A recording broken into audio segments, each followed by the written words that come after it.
Like to invite onto the stage Bob Fanelli and Greg Conti. Hello, Greg and Bob. Hello, thanks for having us here. We really appreciate it. Ah, absolute pleasure, absolute pleasure. So, first time in Delhi? Yes. The trip was really easy. Yeah, I can imagine, right? I'm first class all the way, I'm sure. That's right. I just felt like I walked out of my bedroom into the part of the conference. It was great. I don't know. It's like living in the future, isn't it? Yeah. So your talk is on comprehensive cross-domain enterprise threat exposure analysis, which is a lot of words that I'm hoping you're going to explain in short sentences that even I will understand. So without further ado, I'm going to ask you to bring your presentation up and take it away, please, gentlemen. Okay. And can you see the presentation? Yes, it's spot on. All right, super. So we have both short sentences and pictures. So it should be very perfect. Perfect for. Go ahead. I was going to say it's perfect for an ex-CISO like me. Well, what we did is this is a research arc that we've been working on, right? And at first it gets really complex, and Bob and I have been pulling on this, kind of thread and digging into this subject to try and tighten it up. And as you go, it becomes easier to understand. So I think we've put a bit of work into it, and I think we can convey it in an intuitive way. Yes. And also a way that we think can be extended mathematically and rigorously if people wanted to do that, but it should be fun. So I'll go ahead and get started. Please do. Thank you very much. Sure. So, well, first, I already mentioned thanks. Bob and I are very excited to be part of this. It's just a really cool opportunity, and we appreciate, being able to play a part in B-Sides Delhi. What we're trying to do is we put a lot of thought into like attack surface analysis and exposure of enterprises. And a lot of what we see, we think is too constrained. It's too limited in terms of the perimeter and what is being considered. One or two dimensional kind of thinking. So what we've tried to do in this talk is create a thought framework for thinking both more broadly about what perimeter actually means and what can affect the enterprise, as well as thinking another dimension in terms of depth and what we're considering. It's just not all things with zeros and ones, and put that together in a way that can be used by people who are defending enterprises or really defending just about anything, and also for like red teamers, right?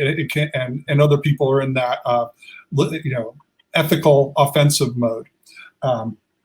So with that, that's really like the goal of what we're going to do. So we'll go ahead and get started.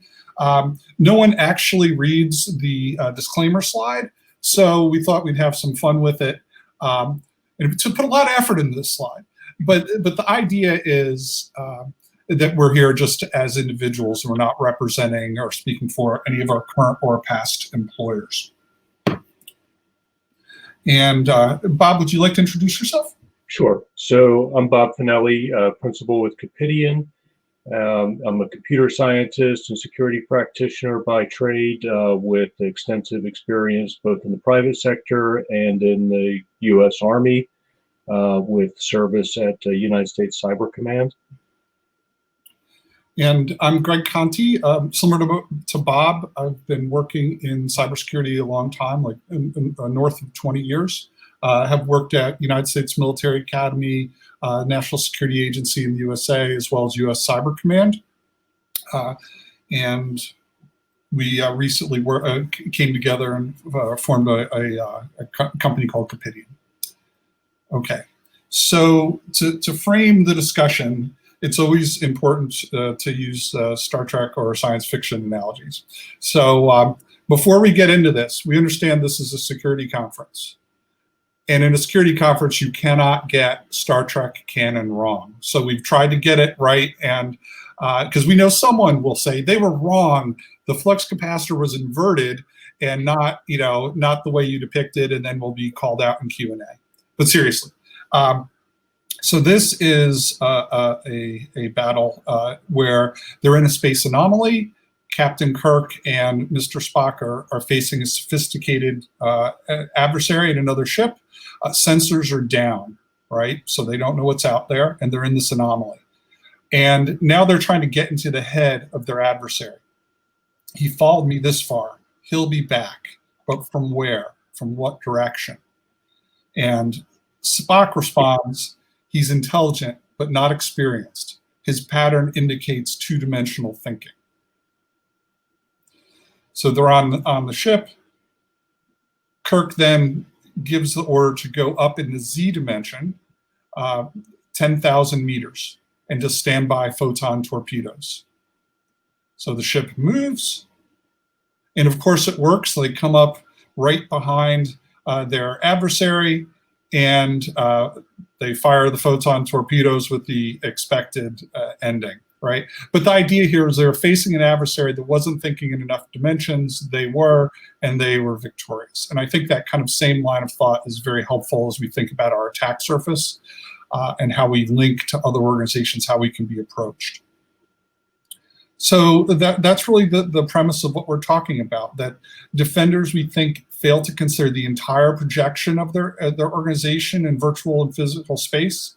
And with that, they have a constrained understanding of their attack surface. And attackers, particularly the good ones, the really good ones, understand this and probe this true attack surface, looking for underprotected areas, looking often at gaps and seams to exploit. So our thesis was, is it possible to create a framework that enables like repeatable holistic analysis? And that's what we tried to do. Who should care? Well, there are literally armies operating in cyberspace. We thought 10 years ago, or 10, 15 years ago, that was really beyond comprehension, but it's a fact of the world today. We think there's a lot of good work going in attack surface analysis, but we think it's a good start, but we can extend that, and it's frankly necessary, and that everyone will benefit on the defense side with this deeper, richer understanding. And then with that type of deeper, richer understanding, you can then prioritize your security investments, your security resources and controls more efficiently and appropriately. People have done some interesting work, and we just, because we did do like a related work search, we looked at what other people were saying. We've got some interesting ideas here.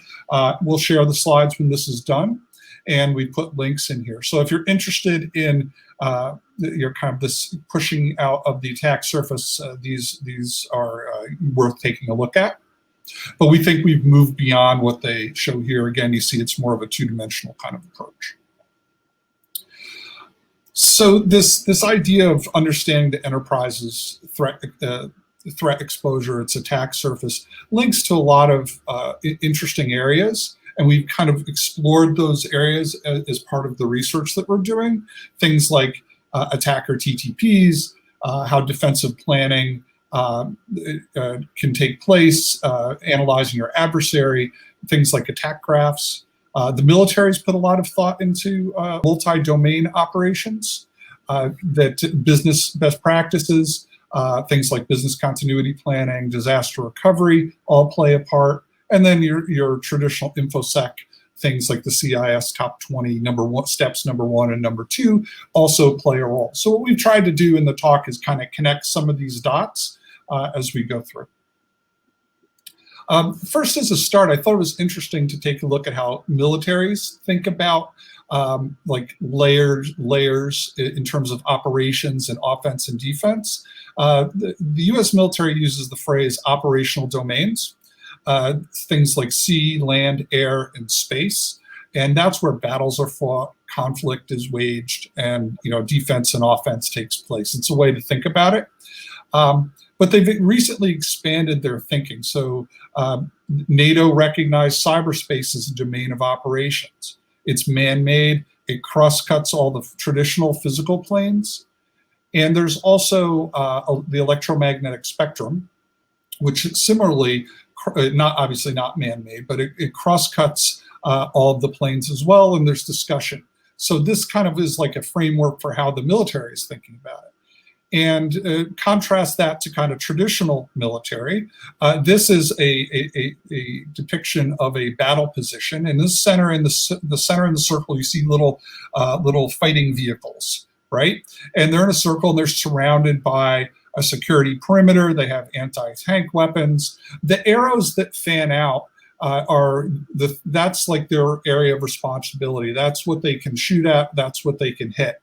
They're designed to be overlapping. And then there's various obstacles spread farther out. But this is kind of like a two-dimensional thinking. But there's they've kind of moved beyond. Their doctrine is evolving. And I won't go into all the details of this, but I wanted to highlight a couple of things. One is across the top is like the major parts of the battlefield physically, right? And and that's where again competition takes place on conflict, and hopefully return to competition or even peace, which you would like, right? So I wouldn't worry too much about that. I put this slide up primarily to highlight this, that now they're considering multiple planes at the same time, things like space, cyberspace, electromagnetic spectrum, the information being space, think social media, all combined in parallel being considered for their operations. And this is emerging in formal written doctrine. And here, if you're interested in this type of thing, we put a link, and this is available for free online. It's worth taking a look at again if you find this interesting. So Bob, I'll turn this over to you. Great, thanks, Greg. So here's a question. What happens when you fail to consider a dimension? And an example would be prisons. They've been historically designed around walls and fences to counter a two-dimensional threat. The idea that people can walk in or out, or maybe vehicles drive in or out without control. And smuggling contraband items into a prison is dangerous both to the prisoners and to the staff, and can be very profitable. So perpetrators have moved into the third dimension to defeat these prison controls. An example is there's been multiple instances where gangs have used drones to move contraband items into prisons and drop them off to the inhabitants of those prisons. BBC had one story that recounted that there was a gang responsible for 55 different drone deliveries of over £500,000 British pounds worth of drugs and other contraband into UK prisons in 2016 and 2017. So the threat is real. Attackers can and will combine multiple dimensions to penetrate defenses or to bypass them altogether. Attacks via cyberspace obviously are a way to defeat physical defenses, but similarly, attacks on information systems can be facilitated through physical vectors. Think of the classic tactic of the candy drop. Introducing malware through infected media that's left to be found or maybe purchased by target staff members and used in a sensitive system to deliver the malware to that system. And think for a moment about your own footprint. What's your organization's footprint, or maybe your personal or your family's footprint? And have you considered the complete footprint, the complete exposure across all of the planes that we've discussed? Or does your pattern indicate two-dimensional thinking? And so casting the problem as a graph can be helpful to think through all the dimensions a little bit more thoroughly. And obviously drawing a picture can bring a whole new aspect to the problem solving that you wouldn't get through maybe other analysis techniques. In this case, the nodes of the graph represent informational and physical entities or objects. This could include physical infrastructure, computer hardware, software, information, cyber personas, and people.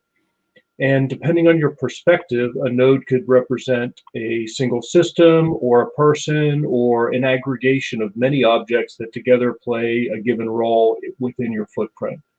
At a very high level, a node could be an entire corporation or an enterprise network, or perhaps even something like an entire national telecommunications network. And a node could be an entire data center. At a low level, a node could be a single server in a rack in that data center, or the nodes could be the information resources within the data center, aggregations of hardware, software, and information that serve various purposes.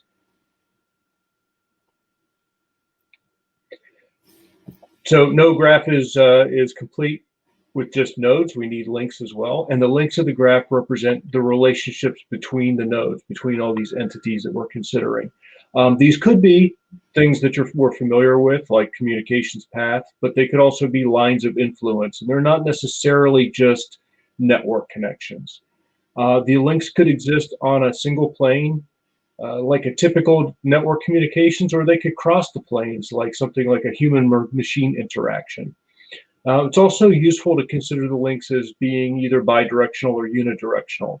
Some pairs of nodes may have a two-way interaction, while in other cases, really the only significant action may be influence of one node in one direction only.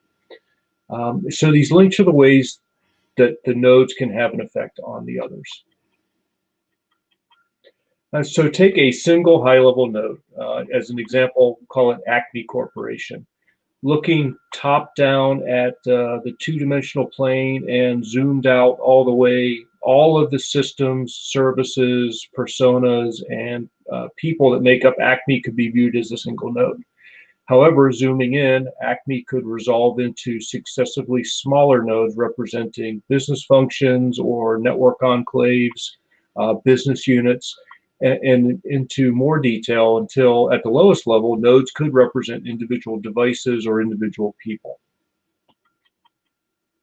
However, think in multiple dimensions. So rotating the perspective a little bit to reveal those dimensions, we can see that the circle that represented Acme in the previous view was really just the end of a cylinder.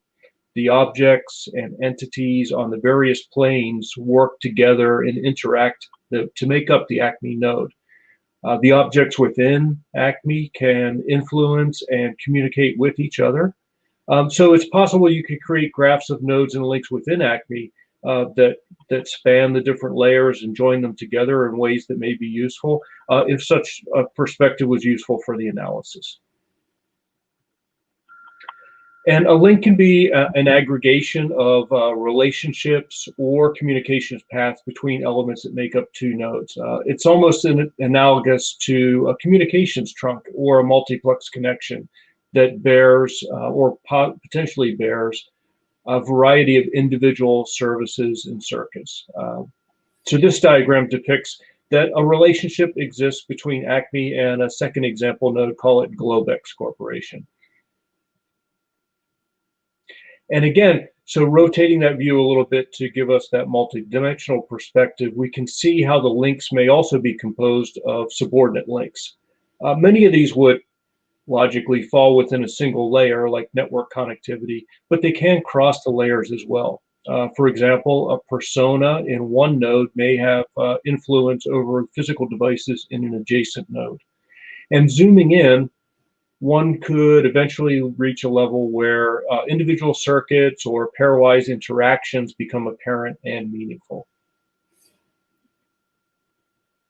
It's possible to look at the very big picture. Consider a depiction of the entire internet and the ability to zoom into the right detail of level of detail. Consider how each of the nodes on this very large picture is itself a major network, and that each of these may contain multiple autonomous systems. And drilling down further, this could reveal major networks, subnetworks, network segments, and eventually getting down to individual network devices and looking at multiple dimensions, the hardware, the information, the personas, the software, or even the users that are present on those networks. So, but consider that depicting everything at a very detailed level may not be very useful. It could really just overwhelm you with unnecessary detail. So it's important to find that right level of abstraction that best facilitates your analysis and objectives. So don't just charge blindly down the rabbit hole. So I'll go ahead and pick up here. Agreed on not charging blindly down the rabbit hole.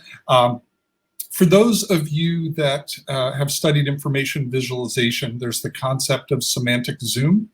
There's some interesting research papers on that, and I'd suggest them if you find that interesting. The idea is that depending on the level of zoom, that varies the amount of detail you see in an intuitive way, and that's kind of the approach we're taking here. And also on the next set of slides, we've had to fit them on slides. We've had to do some scoping of the problem, and we didn't like draw every conceivable arrow, for example. We're just trying to give you the intuition of what we're talking about. So Bob covered nodes and links, but there are other attributes. There are lots of interesting attributes, actually.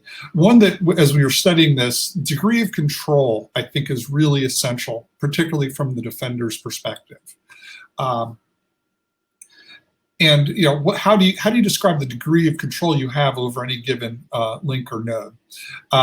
Well, we built this concept, things you can touch, right? If you can walk in and punch it, punch the person, or wipe the drive, or turn off the device, or reboot the device yourself, then you can touch it. Things you can control are farther out, are things you have that maybe you can't touch, but things like a distributed workforce, remote employee devices, things like that. Things that remote employee devices provided by the employer, that you can control those. Farther out, there are things that you may have shared control, contractors, your company's social media presence. So oftentimes that blue circle you see, the first two, you notice right here, that's often where we stop a lot of our thinking when it comes to thinking about attack surface, but we have to push it farther out. Things where you have shared control, things where you have responsibility and maybe not control. Third-party vendors come to mind. The social media presence of company officers, and even farther. And we posit that this is the larger attack surface, really, is you really have to think about the things that can affect you and you have no control. Family members, influencers, fraudulent personas, OS and cloud vulnerabilities, that type of thing. So this larger circle is what we're saying we really need to put more thought into, those three outer rings in particular. And then there's everything else. And because it's also like this can scope into near infinite possibilities. So we have to understand there are things out there that over which we have no control and have a modest to no ability to influence us. So we just need to deliberately be conscious of what we're considering out of scope. So what we see here, what we see here then is just a graphic depiction. I've taken the node and link examples that Bob had kind of laid out and created a larger example, and then mapped over it spaces that hit at areas of control, and just as a way to visually depict it. And if we take that farther, we'll see that I've colored now all of those areas orange. So all of these now I've colored as orange. And we consider those as really the true attack surface, this extended attack surface, composed of these nodes and links that can reach Acme Corporation. We've also surrounded it with the gray line that's farther out, which we consider the footprint. So the footprint is bigger than the attack surface. That's all the other data and things that, like the projection of your enterprise in cyberspace. And other locations, but maybe not attackable, or not. It can't have, like, the effects on your organization are minimal to none. So if we go a little farther, We can consider that there are vulnerabilities depicted with V's here at various points on your Acme's perimeter. Vulnerabilities can also occur in the middle of links, right? Consider an undersea cable. We've heard stories about suspicious activities surrounding undersea cables. People have tapped various types of communication lines. All those lines of communication across all the planes, all the layers, can potentially be vulnerable. There's a special class of vulnerability we consider a dependency. Right? If you're dependent on a particular link or external node, that's a means of attack as well. Think if a communication line goes down, if an undersea cable goes down and you're on an island, you've got a problem or whatever, right? And then what attackers do is they traverse the links, aiming for a specific vulnerability. They'll pair it with an exploit to exploit that vulnerability to achieve some desired effect.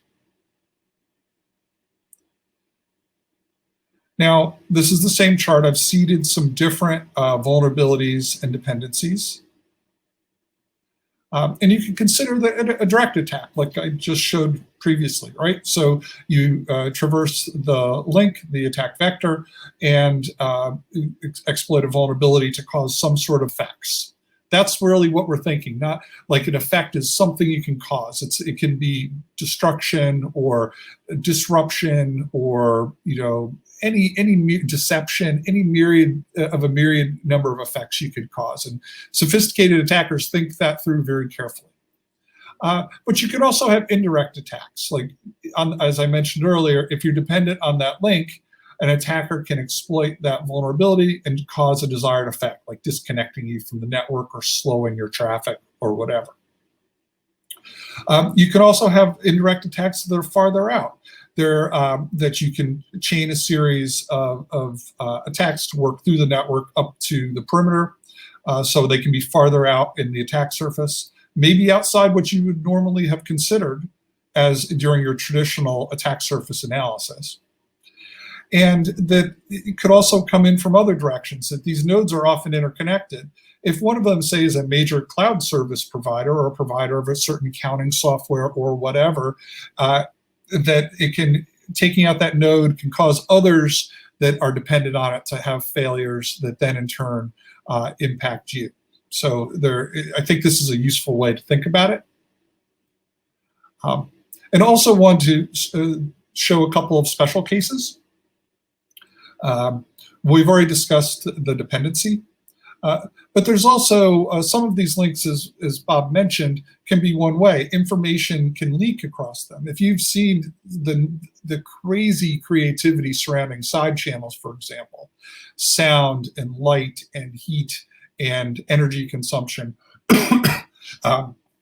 it's pretty amazing. So it's useful, like links don't have to be bidirectional, and they can leak information deliberately or inadvertently.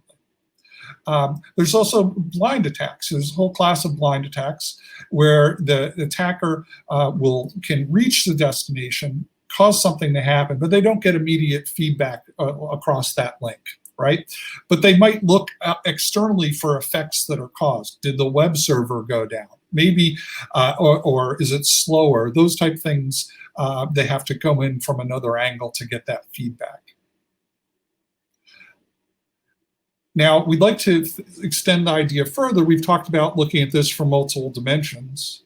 An important additional dimension is time. This extended attack surface we're talking about across multiple dimensions changes very frequently. Changes actually exceptionally rapidly. If you consider that flipping one bit changes the state of the system, the state of this thing is just astronomical, right? But looking at like the bigger changes and the smaller changes that can occur, both are relevant. Pardon me, let me clear my throat. Okay, both are relevant. Big changes could be mergers and acquisitions. All of a sudden, you've got an entire new company connecting their graph to yours in a very intimate fashion, right? Very tight fashion. Maybe your entire workforce shifts to work from home due to COVID, Those are major changes in this attack surface. And there are also smaller changes. You might patch an endpoint. You might configure poke a hole in a firewall for a new third-party service. The size of the change doesn't, equate to the security implications. Just a small change can be very serious.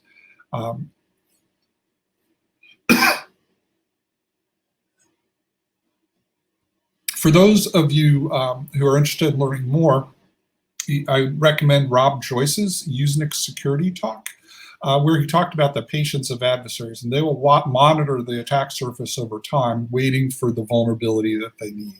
It might be a patching once a year or something like that. So just taking this a little further, here's an attacker. The attacker wants to attack Acme Corporation and cause some effects there. And they work through a calculus, right? What can they see? But what can they see?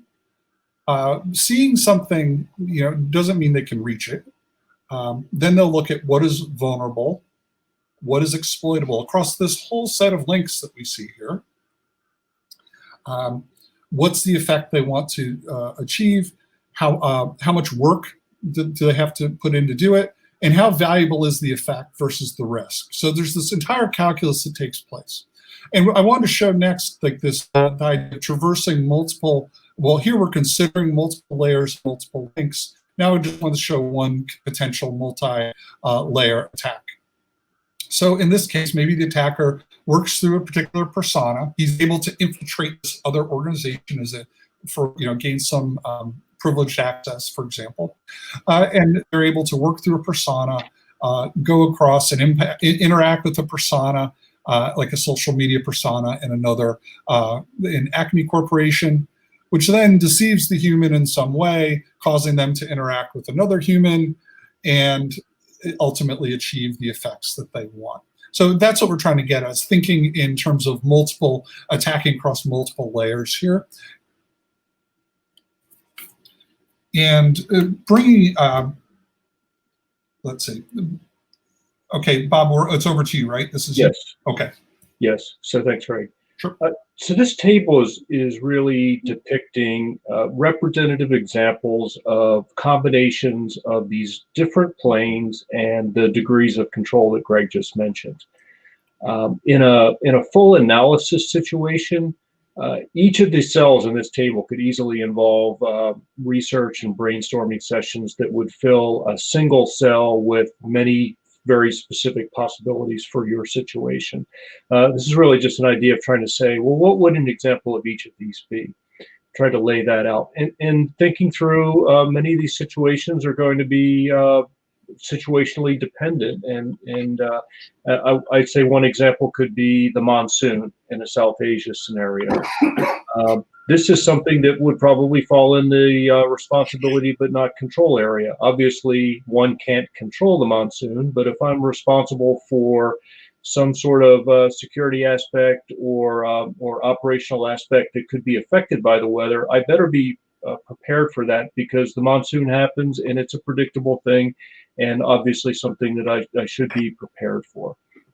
So this is just really an example of those, and you may be looking at this thinking, wow, there's many very good examples. Or if you look at this table and you say, gee, I never thought of that, that's probably something to consider. And I would add that we created this specifically as a kind of easy to use tool in your own kind of risk analysis and assessment of your attack surface. So creating a matrix like this, we think is a useful tool. So thinking this through, and some of the so what would be to get better visibility analysis and be able to coordinate your overall security effort. Graphing this out, thinking through these multiple dimensions can really help to identify the critical nodes, the key links, and perhaps different connected components or cut points in all of the dimensions. To better identify your actual and complete attack surface. And from there, to be able to implement a strategy for the monitoring, for security controls, configuration changes, maybe architectural alterations, to better treat your risk and to improve your overall security posture. So it's not just the more familiar technical controls, but security professionals really need to be thinking across all of the dimensions and come up with a comprehensive strategy. Consider more comprehensive threat intelligence, more than just the network things, but that could include the weather, as given the previous example, but also things like sharing the risk through insurance, cooperation with government and private sector partnerships, or larger scale collective defense capabilities. All of these can contribute to a better posture and will benefit from this multidimensional analysis. So, like the key takeaways, right? We looked at this problem for quite a while, and we tried to distill down what we thought was most important to take away from this talk. And we think that it's really important to push beyond your normal boundaries of your, thinking about the perimeter and in dimensions. So thinking vertically across all the layers, which we just described, and then horizontally farther out, thinking about things that can affect your enterprise, whether or not you have control. Because you have some degree of control, you might be able to control the effects, even if you can't control the entity that's causing them or trying to cause them. And then you can use the results to inform your risk management discussions, as Bob mentioned, your threat intelligence collection, and ultimately architect more defensible systems. So the takeaway here for me is do not inhale Mountain Dew in the middle of a talk. Because the textbook way to deal with attack surface is you want to reduce the attack surface. You want to reduce the number of links to that outside world. And all of a sudden, but we've expanded it like an accordion. You've seen that there's a lot of links, and you want to just reduce the attack surface in general. And we think this methodology that we're suggesting here, it's not just useful for enterprises. You can think in terms of a city this way, a critical infrastructure sector, a nation, using that kind of semantic zoom where you abstract appropriately and can move up and down fluidly. That's, I think, quite powerful. So we think this scales. And also corporate ecosystems, all the way from suppliers through the headquarters, through to retail, and ultimately your customers. You can consider that whole ecosystem in your analysis. And we think that would be very useful, and what we've described would be helpful to that. So if you're interested in this type of work, we're going to obviously share the slides. And Bob and I have been doing some nearby research, which we think connects and is useful. We did a talk at Black Hat USA this summer on attacking and defending countries, which I think connects well to this. We've also looked at pressure points. So basically how threat actors target in this kind of space that we're talking about. A colleague of mine and I wrote a book called On Cyber, which digs deeply into a lot of related areas. And we teach courses on military strategy and tactics for cybersecurity, as well as information operations and influence operations at Black Hat. I thought the work by RiskIQ, and we are not affiliated with them, but their white papers and other work was interesting. So that's more information. If you want to extend what we're talking about, I think things like attack graphs and complex systems analysis and graph theory have a lot that you could add some rigor to this, and kind of it would work mathematically. There are people working on automated attack surface generation. And we think too that it's useful not just from the defender's perspective, but also put on your attacker hat, right? The defender has access to certain amounts of information. The attacker has a different set of information. So their graphs, those links that they would see are different. But it's useful to perhaps flip those perspectives. Red teamers are good at that type of thing. And so that were just some ideas for future work. And with that, I think we're happy to go to questions. Gentlemen, thank you very much. I rarely say this, but I loved that. I really, really liked it. I have a few folks. Don't forget to ask your questions in the YouTube comments field. Sorry, in the back of house, can we bring up that last slide again, please? Can we reshare that last slide? Thank you. No, the next one. That's it. Yeah, perfect. Just so we know where to find you. A few comments and a question. So the attack surface diagram, I think that's one of the best ways I've seen of actually trying to really dig into where the vulnerabilities of your systems are, or not in the system, your organization, your enterprise, your whatever it is. I loved the differentiation between sort of vulnerability and the dependencies, and then the exploits and the way that you're able to map those onto there, and then abstract that out even further into the matrix that helps elaborate on the risks as a result. I mean, we all know a risk register is one of the hardest things to write. I think one of the best ones I read was Attack by Wild Dogs, which was an interesting risk to put on the register, possibly realistic. I don't know. I didn't think so at the time. So, but you can really, you've almost got an evidence chain of where those risks are coming from as a result of the work that's carried out on the attack surface. So that's something I'm certainly going to be looking into more, in some of your further reading. My question is, Bob, when was that photo taken? For the the one we're looking at. That's a few years out of date right now. Absolutely, you look like a film star there, I have to say. Actually, my daughter took that photo, and so that's one of the reasons I really like it. It was just a very off the cuff photo that was as good as any professional could probably put together. Absolutely. I'd recommend you change the camera on your laptop screen in that case. Thank you. No, joking. Don't insult the speakers. They keep telling me that. We do have a question. Fantastic. From Samu. Is that? Let me get that up on the screen for everybody to see. Thank you. Don't you think best security is attack, and being on the warfield, dark web, is a good tactic? Could you restate the question, please? Samu, you might need to restate that one. Oh, he said nice question. We'll give him just a second to come with that.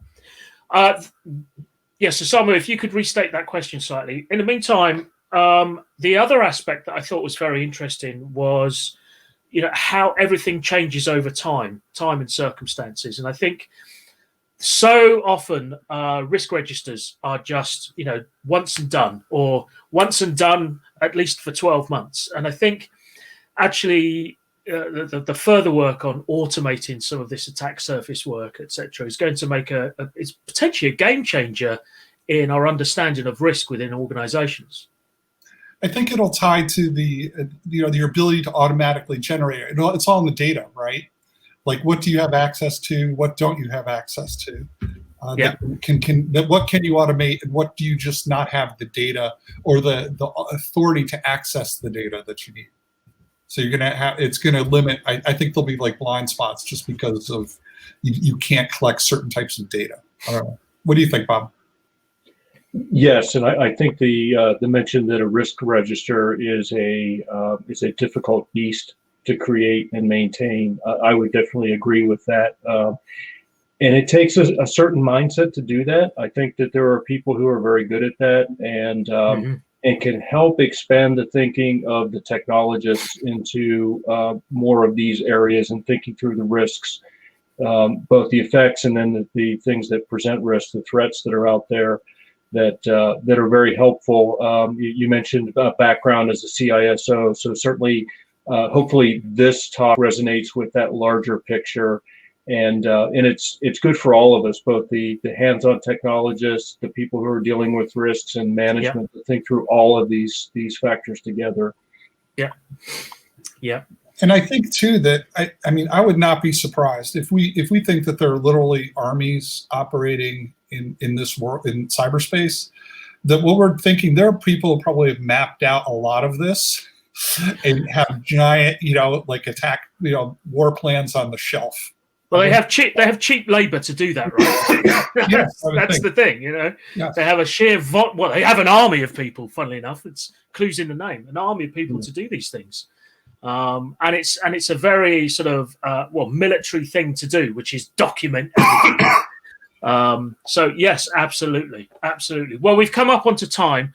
Gentlemen, thank you very much. I will certainly be following up on this personally to look into more of the research and some of the further reading that you've suggested. Very much appreciated. You get the massive virtual round of applause and whoop, whoop. Thank you very much. Like I said before, one of the challenges of virtual conferences is you don't get the audience response, but you get my response instead. So thank you so much. Thank you for flying all this way.